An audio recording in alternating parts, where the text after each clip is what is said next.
Birds in good voice in the farmyard. It's another lunchtime visit to High Ash Farm. Not blazing hot and sunny like last week, but still very pleasant. The rain has gone through, and Chris Skinner, we're standing here next to your home, aren't we? Yes, we certainly are. Yes, we had 5 millimetres of rain overnight, and this time of the year, you know what farmers are like. It's worth about £1 a drop, so that's why I've got a big smile on my face this morning. It's bang on for the hay. That old saying still comes true today after all those centuries, and it's wet May, long hay, and it just makes perfect. Oh, look, starling with a huge wireworm hanging out of his beak, and if we keep still and quiet, it's thinking of coming to the babies. He's on your roof there. Which, was... Oh, look.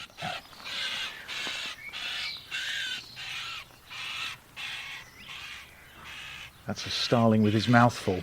Yes, and the chicks just saw him, and he or she, difficult to tell the sexes apart with starlings, was reluctant to visit the babies because it then gives the game away as where its next generation's coming from. But anyway, because we were here earlier, we saw where they were, and they're under one of your pan tiles. Yes, there, aren't they? Believe it or not, well, we might as well start the programme here. I was going straight out on the farm, and I suppose one of the commonest questions I get is, what can I do to encourage wildlife? Many people don't have gardens like I do, which is a kind of square mile. and so I make my house welcome as well to some of the wildlife that, you can comfortably live with. And so starlings and sparrows under my roof tiles. I've got 3 starlings nests right in front of us, and they're good old Norfolk pan tiles. No bird deterrents in the gutters to stop them going up under the tiles, because I don't mind a little bit of noise at night. It's very soothing and satisfying. Just come in here. I wasn't intending to do this. We'll just walk in my porch. We like going off-piste, don't we, as it were? Very colourful flower display in here. Yes, geraniums in full flower, and I like cacti as well. I've collected some, that lot there, Optunia alspina, and they are very spiny. They're the same age as me. I had them given to me when I was about 2 years old to look after. And, so they're, 38? 30. You've suddenly become a friend, Matthew. They're around 70 years old or just over. Look what I share my house with, and don't think I'm a weirdo or anything, because it would be easy to think that. There is a tiny dish with honey in it, and every day, right from early spring till the end of summer, I feed the ants with a little bit of honey, about half a teaspoon a day, and that's just been topped up, and there's about 6 or 7 ants there. And here, in my pelargonium, there is the ant nest. Oh, look, there's soil that's been displaced all over here, isn't there? And then a special day when you have very hot, humid conditions, the whole porch inside of the windows fills up with queen ants with wings on.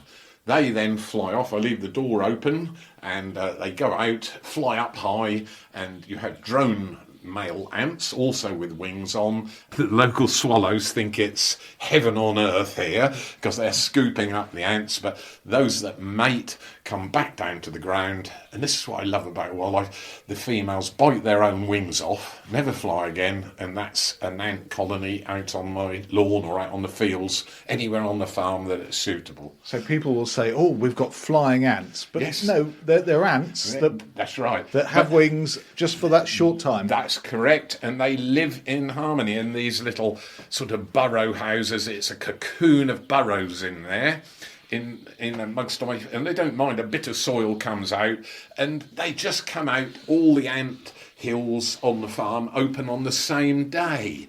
It's just miraculous. Look, so easy to do.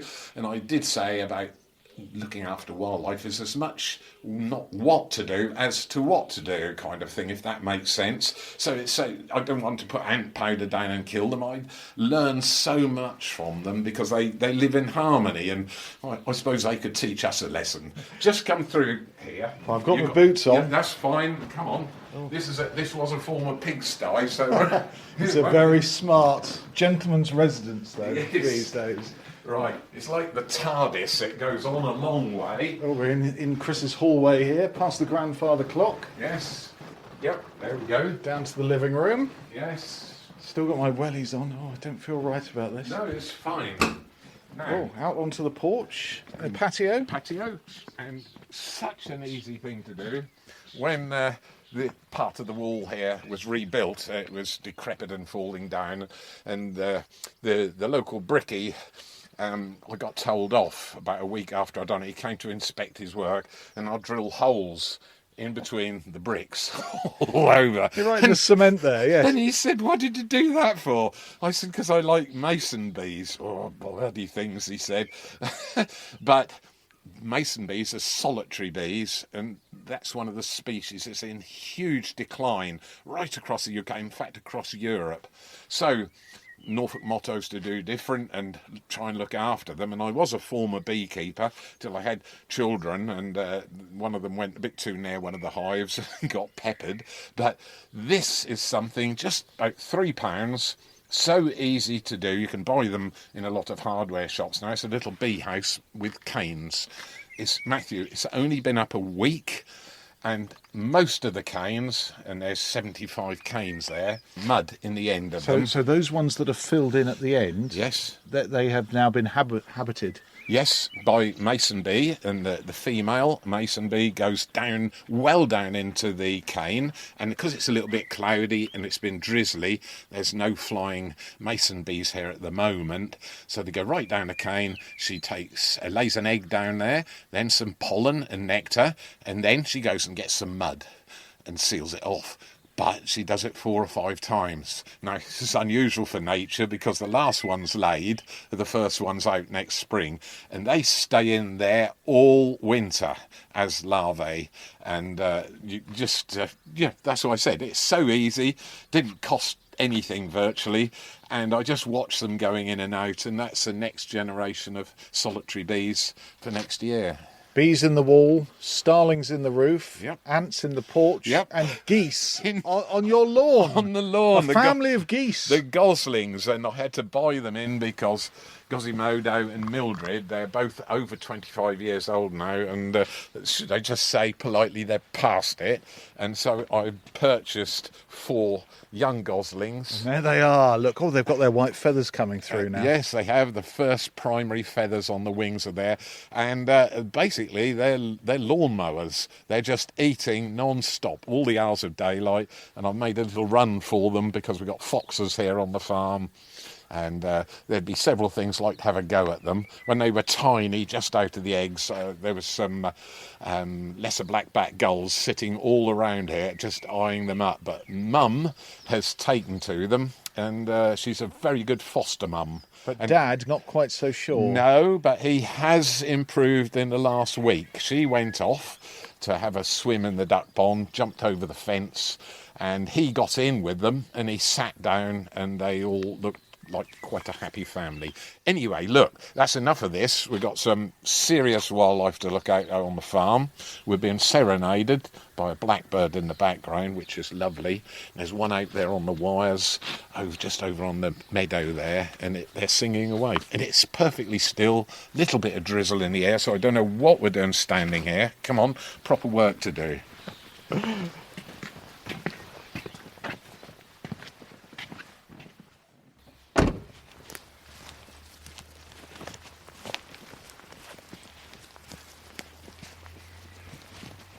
Fox's Grove on a damp afternoon, and the last of the bluebells as well. It's goodbye for another year to the bluebells. They're just about going over, but we're in amongst this very alien-looking moonscape of yours in Fox's Grove, aren't we? Yes, this is the pride and joy of High Ash Farm, certainly for me, Matthew. It's the badger set, which have been here longer than I've been at the farm. They were here as a child, and it's pretty much one of the largest sets in East Anglia. I've been told it's been examined, and there's well over 60 entrances, and some of them, like the mound of soil in front of us, that's about 25 tonnes out of that single hole. That's an amazing amount. In fact, There's a French word, bulle, which we think comes through our language as badger, and it just means earth digger. But if you look badger up in the dictionary, in my dictionary anyway, it's relating to that white stripe down the centre of the head, as though it's a badge. And so that's, we think, where the name comes from. And of course, to badger somebody is to kind of harass them, which relates back to years ago when we used to do badger baiting and have terriers, chasing badgers and fighting in cages. And that's been banned officially since 1992 with a government statute that banned badger baiting and badger hunting and digging badgers, but they still have a torrid time. Obviously, they're being culled, particularly over in the West Country, as candidates for carrying TB, and the road casualties for them are really high as well. So if you're driving on any of our modern highways, so I do feel hugely sorry for them, and it's quite a risk for me to bring you here and publicise the fact that the badger set is here, and I've only done it almost by consulting the badgers to see if it's all right. They haven't replied yet, but all over where we're standing there's cameras, and 2 of the cameras can alert me on my mobile phone at night, and I can be here pretty quickly. And so there's a lot of protection here. And also right behind, they're right in front of us, there's one of the trail cams. And we should be able to enjoy the badger set at night, because badgers are strictly nocturnal, with some of the footage. It'll be on High Ash Farm Facebook. And reason I've brought you here, it's a busy time of the year for the badgers. If you look at what's left of the bluebells, they're all swept down in one way, as though there's been some huge water torrent. Yes, well, it's all flattened to the ground, isn't it? Yes, and that's the sow. Sow's female badger. The male is called a boar, and she changes her bedding regularly just after she's given birth. She takes the first, any green growth or any hay on the meadows nearby, she'll carry that in her mouth, take it down in the set. They're fantastic parents. I watch them more or less every night on the cameras, and just watch how they behave. And they're exactly like us. Of course, we're mammals, and so are badgers. And I've learnt to respect and admire the discipline that the sow and the boar have on the cubs. They haven't been allowed out, because they're now 12 weeks old until this last week. They've been kept in the set. They've not been allowed out. They'd get boxed ears if they tried it. Now the sow goes off to hunt. Main diet is worms out on the pastures, and fortunately there's no roads right close to us, so she's pretty safe. Soon as she's out of sight, you know what teenagers are like. You remember being one, we both can. The 4 cubs come out and sniff round all in a row, and I managed to capture that bit just after she's left. And they are very naughty, is the only way to describe it. It's how they learn, though, I presume. They play fight, they tumble, they jump over each other, they squawk, they scream. It's bedlam, and that's why if we just walk around the top of this set a little bit, it looks like a motorway circuit over there. Look, the mounds are polished because there's so much activity. They practice climbing. They go up that little tree there, and there's a fallen tree behind us, and they play on there. As soon as there's a sign of mum coming back, they're back down there like they've been scolded. And I just fall in love with them, really. So hugely active here, and they're protected, so with all I can do to protect them. But because they're in this woodland and they're wildlife on this particular farm, and I've taken it on as my job to enhance all the forms of wildlife without discrimination, I love to be able to share it with our audience, on the podcast that we do together. So it's a huge privilege to have this massive variety of wildlife. They're And not easily seen badgers, are they? No. And who could blame them? Because, as you've already mentioned, the persecution over the years, Yes. it's quite astonishing how they've really survived. I know, yes, and of course they were killed for all sorts of reasons. They have been eaten in the past.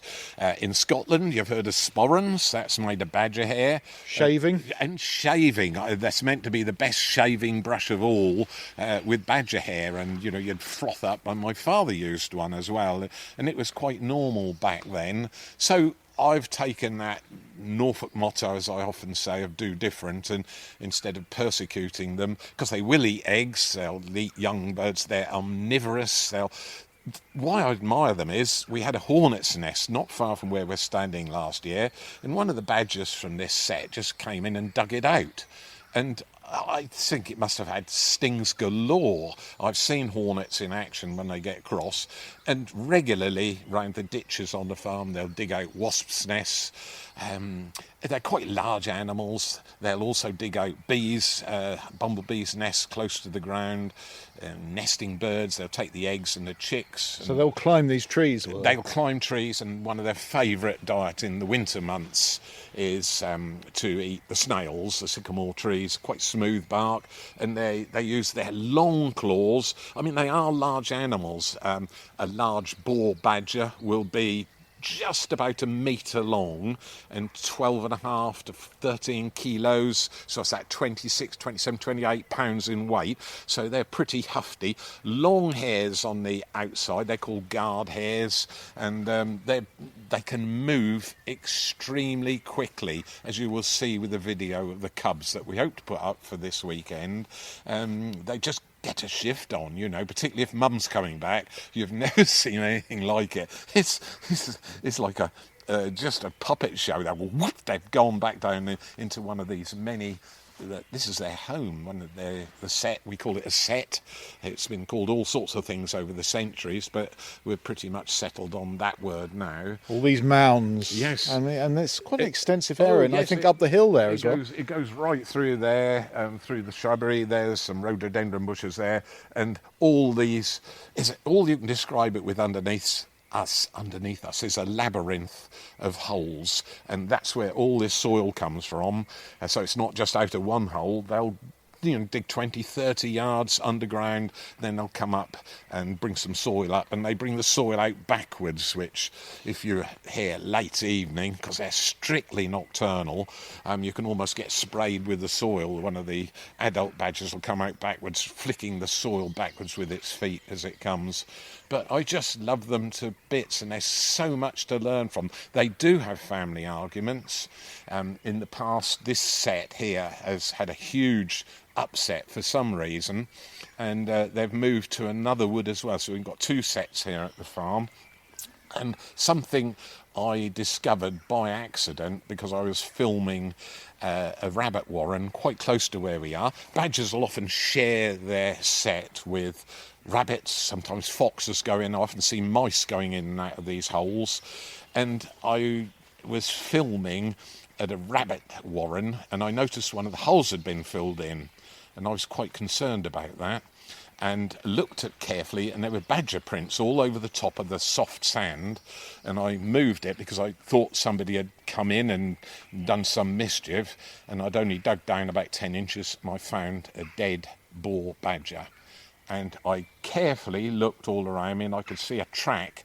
It had been brought here by one of the other badgers, and they'd had a funeral, and I'd never come across anything like that. I was astonished and amazed at the same time. Yeah, never seen it. Gosh, unfortunately, I didn't catch it on camera, but the footprints said it all, and they'd covered up the corpse, and obviously it was some kind of funeral that they'd carried out in the hours of darkness.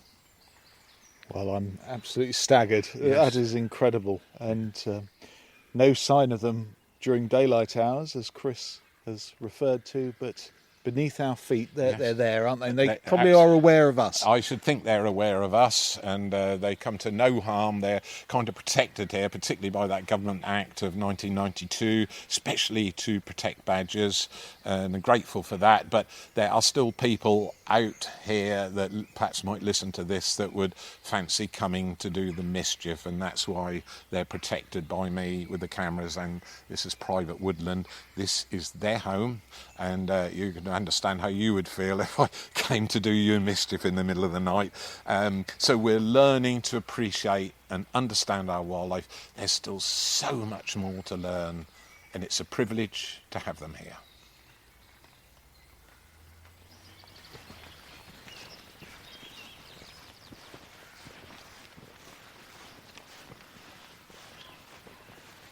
Is that a skylark, Chris? Yes, Matthew, and I've just seen 3 hares running across the field right beside us. Oh, there's one coming down towards us. Oh yes, I can see. Yes, Just along the margin of the field. yes, yeah, and it stopped. It can probably hear my excitement. No, it's still coming down towards us. Lovely rich brown colour against the earth. Yeah, perfectly camouflaged. Yeah, that's really unusual. This is what happens at High Ash. The wildlife comes towards you. They all obey your say-so, don't they? And doesn't run away. And that's 30 acres of overwinter wild bird seed mix, drilled at double the seed rate, so they have lots of small grains. And it's just emerging, so there's a kind of green hue over the whole field. There's mustard, triticale, spring wheat in there as well, spring barley, and it's all just emerging. So it's lovely to see that hare. It's still there. I know what it's doing. It's eating my freshly emerged cereals. Get off with it. I don't mind. Skylarks I've got a job enjoying. for you later on as a scarecrow, Matthew. So Oh, I don't feel qualified. Terry Howlett sent a note in to the podcast saying, "Dear Chris, I attach a couple of photos taken at Westacre, a section of hedgerow, around 25 yards in length, covered on one side by a thick blanket of silk, spun by these small caterpillars." And there's a photograph. And Terry says, "I'm not able to identify these, can you?" yes, straight away, it's quite a common moth species. It's the brown ermine, or the brown-tailed ermine moth, and quite attractive. It's a white, fluffy moth, and it lays the eggs on its favourite food plant, often, in this case, hawthorn or blackthorn. They're the 2 commonest ones it will lay its eggs on. And the caterpillars, they hatch from the eggs, and immediately they do that, they start to spin their own cocoon for protection. Well, Terry's photo is quite extraordinary, isn't it? A large section of hedge there, just completely covered in cobwebs. It looks like a Halloween shot, and somebody's gone a bit mad with the spray can all over the hedge. And the hedge is pretty much defoliated, and that's what they do. But they spin this cocoon over themselves, because obviously they're very tasty meals, and each cocoon will have between 50 and 100 little caterpillars in. It's an attractive moth. It's snow white, and it's got a kind of brown tail, and if the moth gets a bit agitated, it raises the tail up. It looks like a miniature stubby paintbrush coming out, and it's a beautiful white fluffy ermine moth. But right in front of us, Matthew, I brought us to Notre Dame Wood. Oh my word, I hadn't seen this. We'd come for another reason. Oh, a swarm. A swarm. Look at that. It's the time of year, isn't it? Yes, A and of course, huge, great... there's bee colonies on the farm here. They're honeybees, and what's happening is, talk about getting distracted. They're worker bees there, and there'll be a queen in there from the old hive, wherever it's come from, and the worker bees suddenly change jobs and become scout bees, and they're looking for a empty hive, a woodpecker's hole, a hollow tree, and then the whole lot will leave there. They're right in the top of this hedge. So it's a ball of bees, like Yes. a football size. At least a football size, on isn't the it? top of the hedge there, and that's just a solid bee. Yes. All bees all the way through. Yes, and they're all hanging on. The queen will be there, and they're waiting for one of the worker bees has become a scout bee, as I explained, and it will come back to that swarm and it will do a waggle dance in a very special way, and that waggle dance tells everybody where to fly to. Amazing. It's one of the wonders of nature, what we just stumbled upon. Because sometimes it happens where there are a lot of people and someone will come and arrive with a cardboard box Yes, and remove them. I did learn the hard way, because I started becoming a beekeeper a long time ago. I'd done a course on apiculture at Norfolk Agricultural College, and put an advert in the local paper, swarms wanted.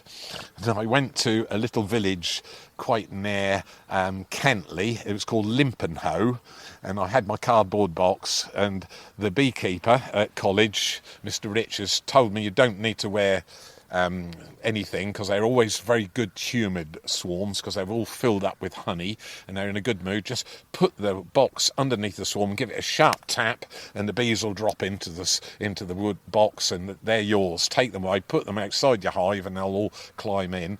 What I didn't know is the swarm had been there a week and they'd eaten all the honey in their honey stomachs, and they were rather not in a good mood, especially when I tapped them into the box, full of confidence, bare arms. An hour later I was in hospital. I had over 50 stings, and I learnt to respect honeybees after that. Fresh swarms, fine, you can do that, but not in cold weather. You don't do that sort of... But that's an amazing sight. Sorry I got distracted. There's bees flying all over the place now. There are. You're safe. Don't worry. If you get stung, I'll take the blame.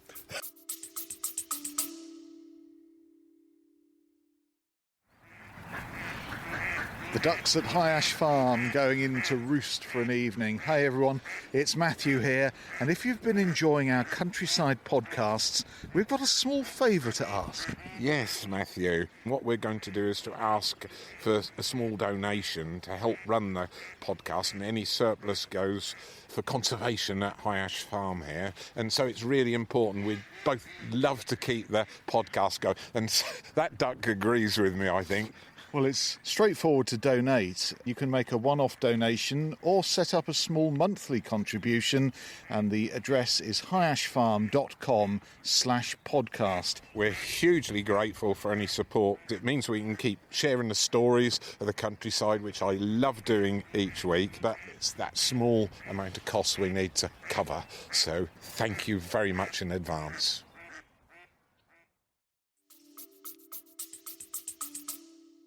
I don't know how that deal would work, actually. But Right, OK. oh, and here we are with some cobwebs. Yes, the very cobwebs we were talking about, but this, Look. this is spindle. It's a very common native plant, and it's unusual because this is all new growth on it. And look where the moth's laid its eggs. This will be the spindle ermine. It's another species that also has its eggs. Look under there. Perfect. Oh, look. Covering that... Yeah, is That lots webbing of is caterpillars. yes, Little so wriggly they're caterpillars. just hatched out. They're less than 5 millimetres long. The larger cobwebs. Let's have a look here. What are you backing off for, Gudgeon? You're a little bit nervous. There's bees flying around. We are only about Don't worry about 2 it. feet away from You this. got your hat on or not? No. Look here, this one's about 3 days old, and the caterpillars are double the size, and they're forming this sort of webbing. This candy floss is really It thick, does isn't it? look like candy floss, It's but actually not really a cobweb at all. It's really thicker than Yes, that. it is. And they're in there, and as they're going out, look, they're defoliated all the tips of the shoots. So in a week's time, there's, 20 little nests. Oh, look at that one. Oh, perfect. Look in there. The whole lot is crawling with them. 50 in there. So there we are. And that's what you're seeing at this time of the year. So when you see these... come back here, Matthew. You keep moving away. You keep seeing these in the Norfolk countryside, and different moths, several species form this sort of meshing at this time of the year. So thank you very much for the photograph. They say, picture says 1,000 words, but here you've got the real thing with the spindle ermine here, and perfectly, all sort of protected by their own webbing, so the So- birds don't eat them, because the birds, the beaks get sort of hung up with all this webbing. Even with these freshly emerged ones, the birds open their beak and get a mouthful of this webbing. Just look over there, can't being distracted left, right and centre. 2 hares just grazing on the cereals as they come through. It keeps running a few yards and then stopping. Another little bare patch appears in my precious fields. And I don't mind. All in a good cause. Absolutely. So the answer to the question is these... The buff-tail moth, the brown-tailed moth, we should properly call it, on the hedgerows with hawthorn and blackthorn, and this is a spindle ermine, a different species. They're both white and fluffy, but really beautiful moths. And if you look on High Ash Farm Facebook, the tree creepers we saw last week, one of those tree creepers, the male or the female, brought a ermine moth back to feed the young on, and you can see the camouflaged tree creeper, and it looks as though it's carrying something large and white like a flag in its beak, and that's an ermine moth. You couldn't make it up. Well, we better leave those bees in peace. Oh, and then there goes a pheasant as well. It's all happening here, isn't it? It is. Do you write the script for this? No, I don't. That's purely as it happened, I promise you. I did not know that swarm was there. That's a promise.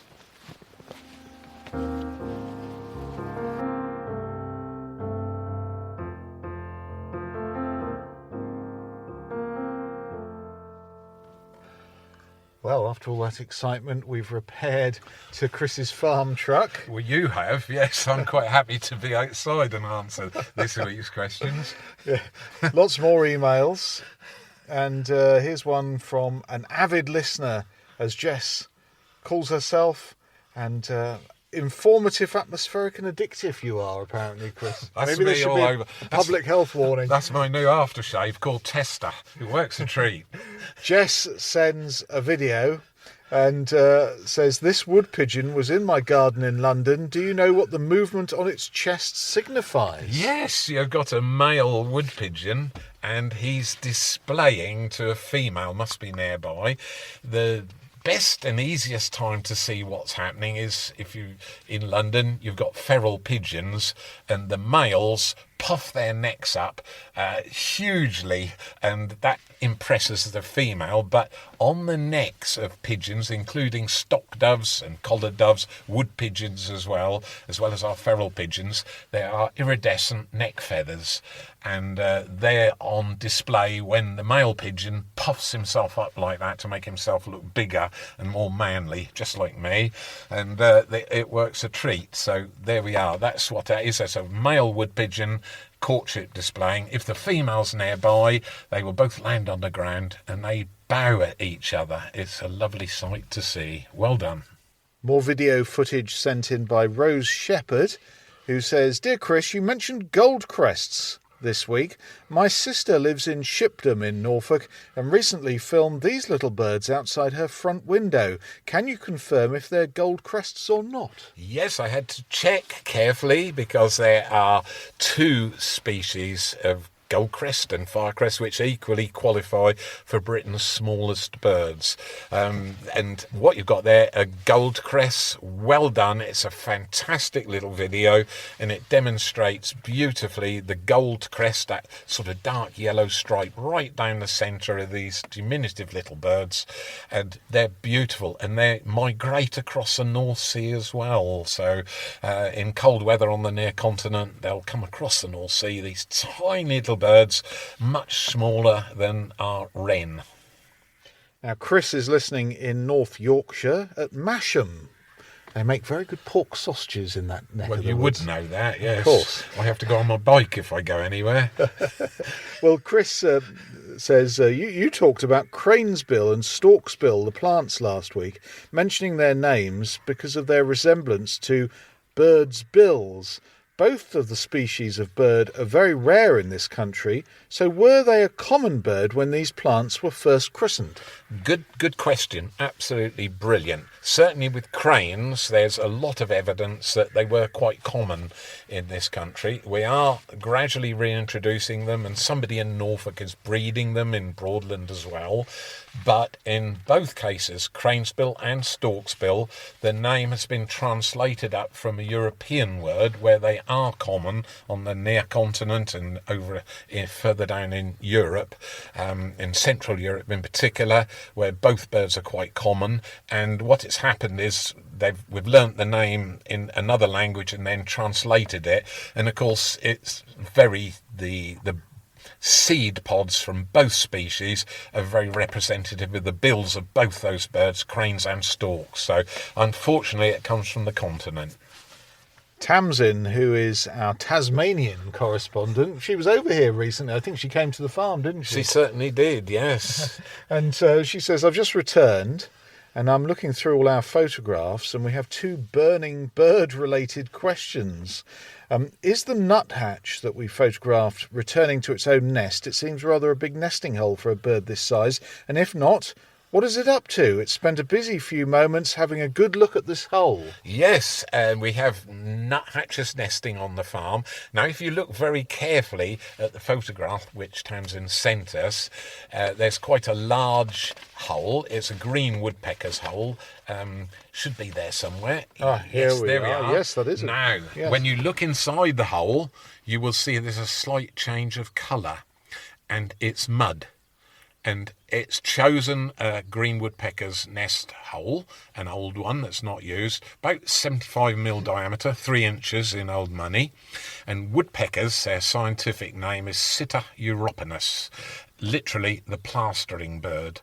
And what they do, they gather mud and make the hole exactly the right size for male and female nuthatch to go through. And that's what's happened there. So it's... The hole looks absolutely huge, and it would be predated by stoats or weasels or grey squirrels in particular will go in. And so it's plastered the hole to the right size. How clever is that? Well done. Also, Tamsin sent us a photograph of some of your male mallards, the mallard ducks, around 7 of them we encountered, she says. They mostly stuck together and flew off when we disturbed them on the path, landing together again on the water nearby. But the question is, why would so many males be together like this? They're not a gang of juvenile duck delinquents. No, they're adults. What's happening, the females are all incubating or not interested in the males anymore, and they've got all their chargers round them, usually the young ducklings out on ponds there, and the males suddenly become redundant. Now, you've heard of a stag do, a stag party, I expect, and a year ago I was taken by surprise on one of the meadows on the farm. There were 5 red deer stags on there. And I was completely shocked. They were in amongst the horses and they just jumped clean over the top of the fence and carried on wherever they wanted to go. And so often at this time of the year, males are redundant, so to speak. They'll congregate together. And what you're seeing is a kind of stag do with the mallard ducks, if you like. And that's exactly what's happened. Thanks, Tamsin, for that question, or 2 questions. And also thank you for the recent gifts as well. There was a little bit of Tasmanian whiskey that we sampled. Yes, it's a royal we. we enjoyed it. Yes, thank you, Tamsin. You are so generous. And to come for the 2nd time from all that way from Tasmania, I'm not sure whether I'm worth it or not, but... Warm greetings from a rather cloudy Norfolk this morning, and a big thank you to all the questions that were received this week. And a quick mention for Joseph and Catherine. Headley on the Hill, Northumberland. Your photos of the Northern Lights over the last week, quite spectacular. Look at that for a lovely colour. Absolutely stunning. Greens, blues, purples, and all the colours that you can imagine lit up the Norfolk sky, particularly in this part of the world. Your emails to the podcast and the address chris@countrysidepodcast.co.uk.